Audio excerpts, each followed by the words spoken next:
Of all the kings that England ever had, Henry Fourth was perhaps the greatest favorite among the people. They liked him because he was handsome and brave, and above all, because he conquered France.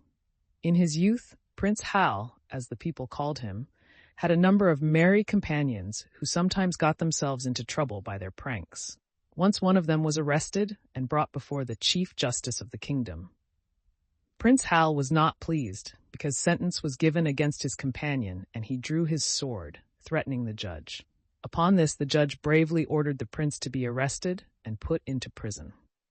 Prince Hal submitted to his punishment with good grace, and his father is reported to have said, "Happy is the monarch who has so just a judge and a son so willing to obey the law." One of Prince Hal's companions was a fat old knight named Sir John Falstaff. Once Falstaff was boasting that he and 3 men had beaten and almost killed 2 men in buckram suits who had attacked and tried to rob them. The prince led him on and gave him a chance to brag as much as he wanted to, until finally Falstaff swore that there were at least 100 robbers and that he himself fought with 50. Then Prince Hal told their companions that only 2 men had attacked Falstaff and his friends, and that he and another man who was present were those 2. And he said that Falstaff, instead of fighting, had run as fast as his legs could carry him. There was real goodness as well as merriment in Prince Hal. And so the people found, for when he became king on the death of his father, he told his wild companions that the days of his wildness were over, and he advised them to lead better lives in future. As Henry Fourth, Prince Hal made himself famous in English history by his war with France. Normandy, you remember, had belonged to Henry's ancestor, William the Conqueror. It had been taken from King John of England by the French king, Philip Augustus, in 1203. Soon after his coronation, Henry sent a demand to the French king that Normandy should be restored, and he made the claim which his great-grandfather, Edward III, had made that he was by right the King of France. Of course, the King of France would not acknowledge this. Henry therefore raised an army of 30,000 men and invaded France. Before he began to attack the French, he gave strict orders to his men that they were to harm no one who was not a soldier and to take nothing from the houses or farms of any persons who were not fighting. Sickness broke out among Henry's troops after they landed, so that their number was reduced to about 15,000. 50 or 60,000 Frenchmen were encamped on the field of Agincourt, Aix and Cour, to oppose this little army. The odds were greatly against Henry. The night before the battle, one of his officers said he wished that the many thousand brave soldiers who were quietly sleeping in their beds in England were with the king. "I would not have a single man more," said Henry.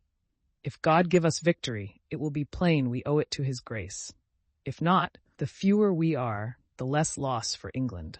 The men drew courage from their king. The English archers poured arrows into the ranks of their opponents, and although the French fought bravely, they were completely routed. 11,000 Frenchmen fell.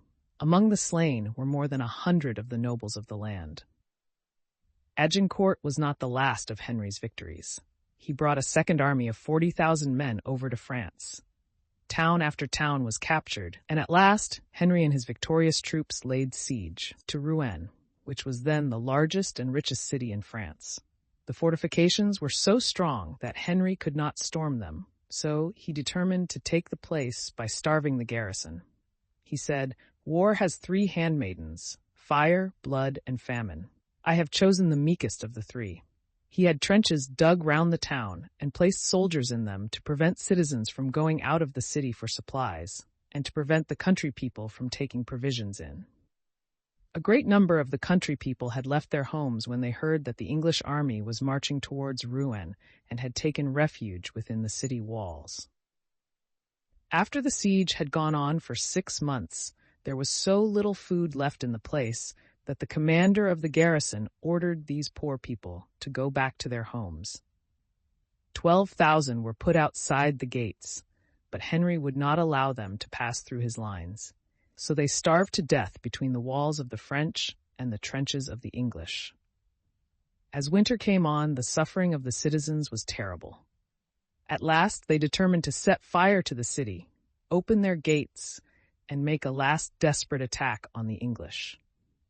Henry wished to preserve the city and offered such generous terms of surrender that the people accepted them. Not only Rouen but the whole of Normandy, which the French had held for 200 years, was now forced to submit to Henry. The war continued for about 2 years more, and the English gained possession of such a large part of France that at Christmas Henry entered Paris itself in triumph. But, strange to say, the king against whom he had been fighting and over whom he was triumphing sat by his side as he rode through the streets. What did this mean? It meant that the French were so terrified by the many victories of Henry that all, king and people, were willing to give him whatever he asked. A treaty was made that as the king was feeble, Henry should be regent of the kingdom, and that when the king died, Henry should succeed him as king of France. In the treaty, the French king also agreed to give to Henry his daughter, the Princess Catherine, in marriage. She became the mother of the English king, Henry VI. The arrangement that an English sovereign should be king of France was never put into effect, for in less than 2 years after the treaty was signed, the reign of the great conqueror came to an end. Henry died. In the reign of his son, all his work in gaining French territory was undone. By the time that Henry VI was 20 years old, England, as you will read in the story of Joan of Arc, had nothing left of all that had been won by so many years of war except the single town of Calais.